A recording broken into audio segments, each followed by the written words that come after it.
श्री संदीप कुमार पाठक।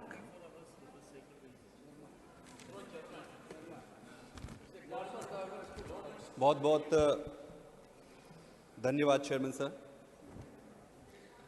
आज मैं पूरे देश को बधाई देना चाहता हूं इस बहुत ही महत्वपूर्ण सफलता के लिए, और सबसे ज़्यादा उन वैज्ञानिकों को और उन लीडर्स को जिन्होंने इस पे कंट्रीब्यूट किया है।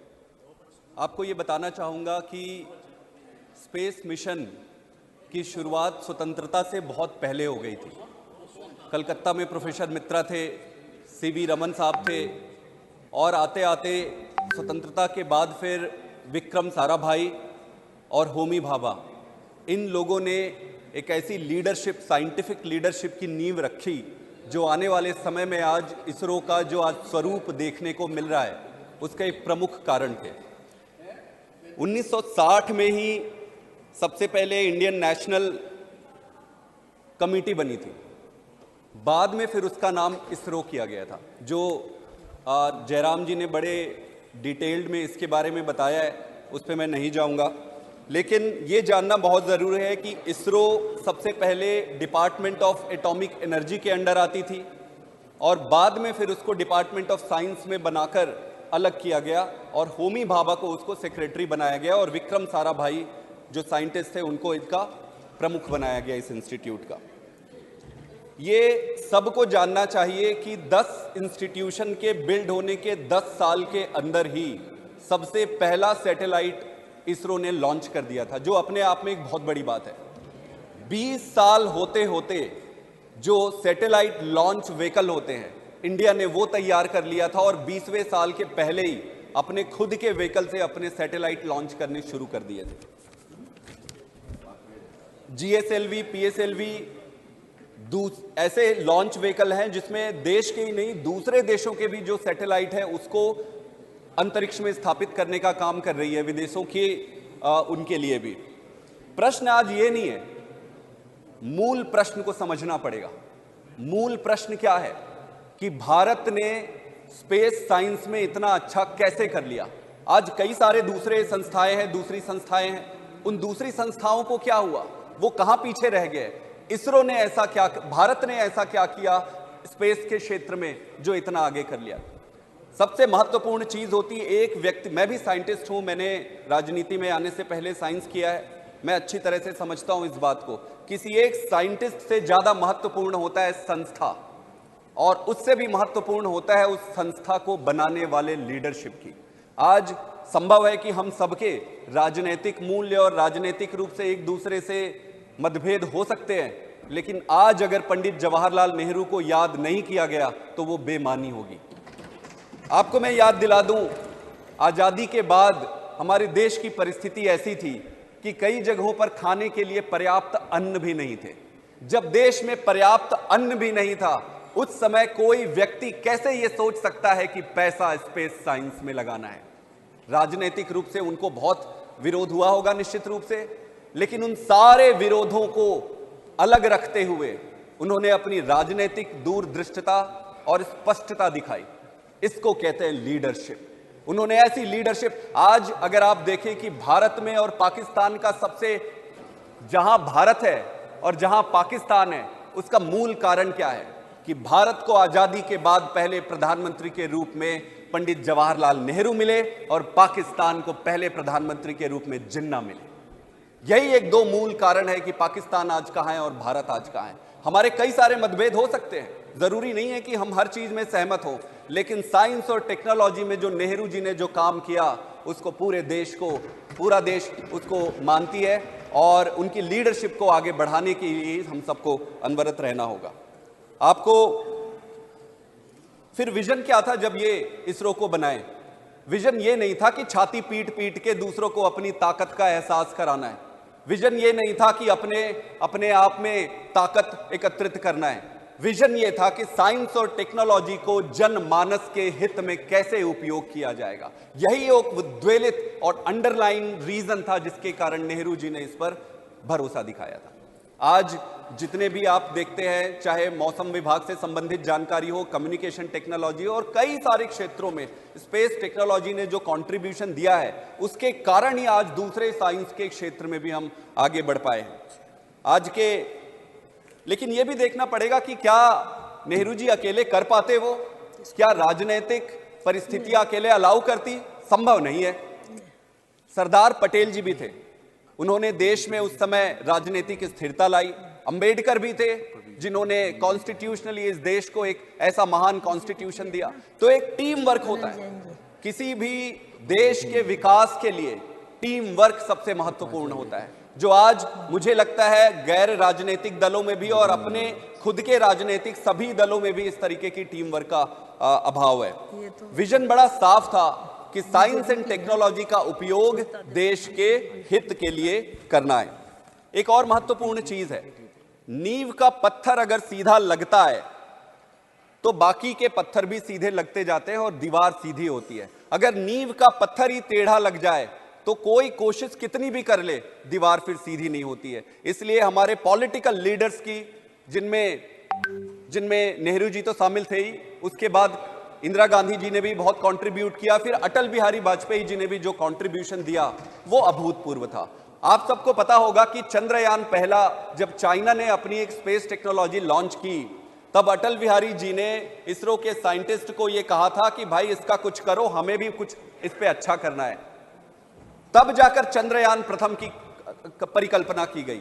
चंद्रयान प्रथम, चंद्रयान द्वितीय और फिर जाकर चंद्रयान तृतीय की उत्पत्ति हुई और उस पर सफलता मिली। कहने का यह मतलब है कि एक इस पूरे देश की कलेक्टिव लीडरशिप ने एकजुटता दिखाई और स्पष्टता दिखाई कि हमें इस दिशा में अग्रसर रहना है। यह भी इंपॉर्टेंट चीज है, कोई भी देश आप देख ले जो विकसित है, ऐसा क्या कारण है कि देश विकसित है और ऐसा क्या कारण है कि कुछ देश अविकसित है या विकासशील है? उसका प्रमुख कारण यही है कि जिन जिन देशों में राजनीति देश के मुद्दों पर नहीं खेली जाती है, वही देश आगे बढ़ता है। कोई भी पॉलिटिकल पार्टी तो आते रहेंगे, आज एक पॉलिटिकल पार्टी, कल दूसरी आएगी, कल तीसरी आएगी, फिर कल चौथी आएगी। प्रश्न यह है कि देश से संबंधित मुद्दों पर राजनीति होनी चाहिए। जो भी देश आज विकसित है वो ऐसे मुद्दों पर राजनीति नहीं करते। जैसे मुझे प्रसन्नता है कि इस मुद्दे पर स्पेस टेक्नोलॉजी में सभी राजनीतिक दलों ने आज तक भी, प्रधानमंत्री ने जो कहा, सभी ने अपनी एकजुटता दिखाई है। इसलिए अगर विकसित देश बनना है तो नारे देने से काम नहीं होगा, सिर्फ स्लोगनियरिंग करने से काम नहीं होगा। विकसित अगर बनना है तो उसके लिए उस तरीके की व्यवस्था बनानी पड़ेगी। हम जब भी बात करते हैं ऊपर ऊपर की बात करते हैं, हम ये कर देंगे, वो कर देंगे, फलाना ये हो जाएगा, वो हो जाएगा, लेकिन कैसे होगा? कैसे होगा? कैसे होगा? जब तक आप आधारभूत चीजों पर डेलिब्रेट नहीं करेंगे, व्यवस्था नहीं बनाएंगे, चीजें आगे नहीं बढ़ सकती है। दूसरा प्रश्न यह उठता है कि बहुत सारे इंस्टीट्यूशंस है, डीआरडीओ है, आईआईटीज है, आईआईएम्स है, बहुत सारे रीजनल इंजीनियरिंग कॉलेजेस हैं, बहुत सारे हमारे देश में मुझे लगता है सबसे ज्यादा सरकारी रिसर्च वाले इंस्टीट्यूशंस हैं। ऐसा क्या कारण हुआ कि इसरो विकसित हो गया और बाकी के इंस्टीट्यूट, भाई पॉलिटिकल लीडरशिप तो उस समय भी थे, सबके लिए समान थे, फिर इसरो ही विकसित हुआ और बाकी के इंस्टीट्यूशन क्यों नहीं हुए? उसका एक बहुत महत्वपूर्ण कारण यह भी था कि साइंटिफिक लीडरशिप भी इंपॉर्टेंट होता है। इसरो के लिए, इसरो को जो लीडर मिले विक्रम साराभाई के रूप में और होमी भाभा के रूप में, उनके साइंटिफिक लीडरशिप ने भी जो नींव का पत्थर रखा, उसके कारण इसरो आज यहां तक पहुंची। आप एक चीज और देखिए, वर्क कल्चर किसी भी इंस्टीट्यूशन के लिए सबसे महत्वपूर्ण होता है। अगर उस इंस्टीट्यूशन का वर्क कल्चर सही है तभी इंस्टीट्यूशन आगे बढ़ेगा। अगर वर्क कल्चर खराब हो गया तो चाहे आप चले जाओ, मैं चले जाऊं, दुनिया का कोई भी व्यक्ति चला जाए, ना उसको इधर कर सकता है ना उसको उधर कर सकता है। वर्क कल्चर को ठीक करना पड़ेगा।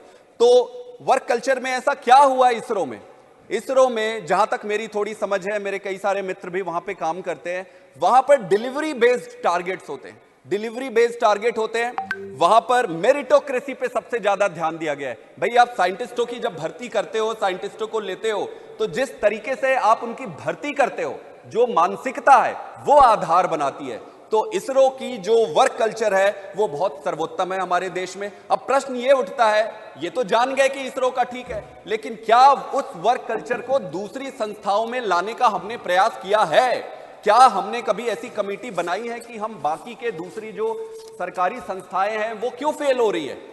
मैं फेल हो रही है नहीं कहना चाहूंगा, लेकिन अगर आप उम्मीद से कम परफॉर्म करते हो तो हमें उसको फेल मानना पड़ेगा। क्या आपने ये सोचा है कि हमारे देश में कितने सरकारी रिसर्च के इंस्टीट्यूशन है, उसको कितनी फंडिंग जाती है और फंडिंग के हिसाब से कितने साइंटिस्ट है, क्या आउटपुट है? बहुत सारे ऐसे इंस्टीट्यूशन है जहां पे आउटपुट बिल्कुल जीरो है, फिर भी वो चले जा रहा है। सरकारी, हमारे गांव में ये कहा जाता है कि सरकारी नौकरी बहुत अच्छी होती है। आप पूछोगे कि भाई सरकारी नौकरी में क्या है, तो वो कहते जी वहां काम करना नहीं पड़ता है। मैं गलत कह रहा हूं, हो सकता है मैं कई लोगों से, आप मेरे से असहमत हो, लेकिन सरकारी संस्थाओं की यह परिस्थिति हो गई है कि उसको अब ऐसा जगह माना जाता है कि वहां पे काम करना नहीं पड़ेगा। अगर सारे इंस्टीट्यूशन के वर्क कल्चर को ठीक नहीं किया गया समय रहते, तो यह मानना कि भारत विकसित होगा वो एक दिवा स्वप्न होगी। और सिर्फ भाषण से, सिर्फ किसी के भी, मेरे से भी, मैं राजनीतिक दलगत में उतरकर इस इतने महत्वपूर्ण मुद्दे को विशिएट नहीं करना चाहता हूं। आप वर्क कल्चर को ठीक करना पड़ेगा और इसके लिए सबको मिलकर काम करना पड़ेगा। मैं आईआईटी में, कैम्ब्रिज, ऑक्सफोर्ड, एमआईटी में पढ़ने के बाद मैं आईआईटी में प्रोफेसर था, मैं भी साइंटिस्ट था। साइंटिफिक जो फंडिंग है वो धीरे धीरे कम होती जा रही है। मैं मान सकता हूं कई सारी परिस्थितियां होंगी अलग अलग, वही तो लीडरशिप का परिचायक होता है। जब आपको कष्ट होता है, जब आपके पास कम पैसे होते हैं, तो कम पैसों में आप किसको कितना फंड करते हो और आपकी प्रायोरिटी क्या है, वही दर्शाता है कि लीडरशिप क्या है। जब आपके पास पूरे पैसे हैं, पर्याप्त पैसे हैं, तो सबको बराबर बांटना ये कोई बड़ी बात नहीं है। प्रश्न यही उठता है कि हम साइंटिफिक फंडिंग्स को धीरे धीरे धीरे धीरे क्यों काटते जा रहे हैं? हमें बैठना पड़ेगा, हमें सोचना पड़ेगा और इसको दलगत राजनीति से ऊपर उठाना पड़ेगा कि कोई भी सरकार आए, कोई भी पार्टी आए, इन सब पर राजनीति बिल्कुल नहीं होनी चाहिए। सबसे महत्वपूर्ण प्रश्न है कि हम बार बार ये कहते हैं कि ब्रेन ड्रेन हो रहा है, ब्रेन ड्रेन हो रहा है। मैं भी था विदेशों में 9.5 साल, 10 साल तक मैं बाहर था। मेरे मस्तिष्क में ये क्लियर था कि मुझे भारत में आना है और जो मर्जी हो जाए मैं अपने देश के लिए काम करूंगा। लेकिन मेरे से भी अच्छे अच्छे साइंटिस्ट हैं जो मेरे से भी ज्यादा अच्छा कर सकते हैं, वो विदेशों में रुके। उनमें से कई वापस आए, कई वापस आके चले गए। चेयरमैन सर वापस आके चले गए। मैं आपको एक उदाहरण देता हूं। जब आप विदेश से अच्छी पढ़ाई करके साइंटिस्ट बन के यहां आते हो, साइंटिस्ट बनने के बाद आप क्या चाहोगे? भाई उसे लेबोरेटरी चाहिए। बिना लेबोरेटरी के साइंटिस्ट वैसे ही होता है जैसे बिना पानी के मछली और बिना भाषण का नेता। साइंटिस्ट को आप 2-2, 3-3 साल बिना लेबोरेटरी के अगर आप छोड़ दिए, तो साइंटिस्ट 2 साल में उसके काम करने की चेष्टा, उसकी सारा साइंस सब धरा का धरा रह जाता है। फिर 2 साल के बाद वो एक सरकारी नौकर बन जाता है। 2 साल बाद सिर्फ उसकी ये टेंशन रहती है कि मेरे को नौकरी कैसे बचानी है, प्रमोशन कैसे मेरा हो जाए। जैसे तैसे जुगाड़ तुगाड़ करके काम कर लो, काम करके भाई प्रमोशन हो जाए, तनख्वाह तो फिक्स है। मैं किसी के विरुद्ध नहीं कह रहा हूं, मैं वर्क कल्चर की बात कर रहा हूं। तो एक तो कोई वैज्ञानिकों के लिए आपको बेसिक मूलभूत जो सुविधा है वो करानी पड़ेगी। अगर आप ये नहीं करा पाते, अगर हम ये नहीं करा पाते हैं, तो ये सोचना कि देश विकसित होगा, ये दिवा स्वप्न होगा। हम वहीं के वहीं बैठे रहेंगे और ताली बजाते रहेंगे। एक और चीज है मेरिटोक्रेसी। मुझे यह लगता है कि साइंस, विज्ञान, साइंटिस्ट का रिक्रूटमेंट, इनको अपने देश में लाना, यहां पे उनको अच्छे तरीके से प्लेस करना, ये सबकी जिम्मेदारी होती है। अगर हम अच्छे साइंटिस्ट लाकर उनको रिटेन नहीं कर पाए, अच्छे वर्क कल्चर नहीं दे पाए, तो मुझे लगता है सारी सेलिब्रेशंस बेमानी होगी। हमने एक इसरो तो बना लिया, लेकिन सवाल एक इसरो होने से पर्याप्त नहीं है। हमें अपने देश को अगर विकसित बनाना है तो सारे सरकारी इंस्टीट्यूशन और प्राइवेट इंस्टीट्यूशंस में वर्क कल्चर को ठीक करना पड़ेगा। और ये ऑटोमेटिक नहीं होगा, इसके लिए पॉलिटिकल, हर चीज में हमें लगता है कि यार इस पे पॉलिटिक्स मत लाओ, इस पे पॉलिटिक्स मत लाओ, लेकिन अगर पॉलिटिक्स नहीं लाओगे तो कुछ सुधरने वाला नहीं है। इसलिए पॉलिटिक्स लेकर आओ, लेकिन अच्छी पॉलिटिक्स लेकर आओ। अच्छी पॉलिटिक्स लेकर आना है, हम सबको लेकर आना है, अच्छे इंस्टीट्यूशन बनाना है। एक बार फिर मैं बधाई देता हूं इसरो के साइंटिस्ट को और देश के उन सभी साइंटिस्ट को जो कम सुविधा के बावजूद इतना प्रयास कर रहे हैं। और मैं उम्मीद करता हूं कि ऐसे चीजों पर दलगत राजनीति से ऊपर उठकर देश हित में ऐसे काम करें जो भारत को, भारत माता को विकसित और सर्वोच्च बनाए। बहुत बहुत धन्यवाद।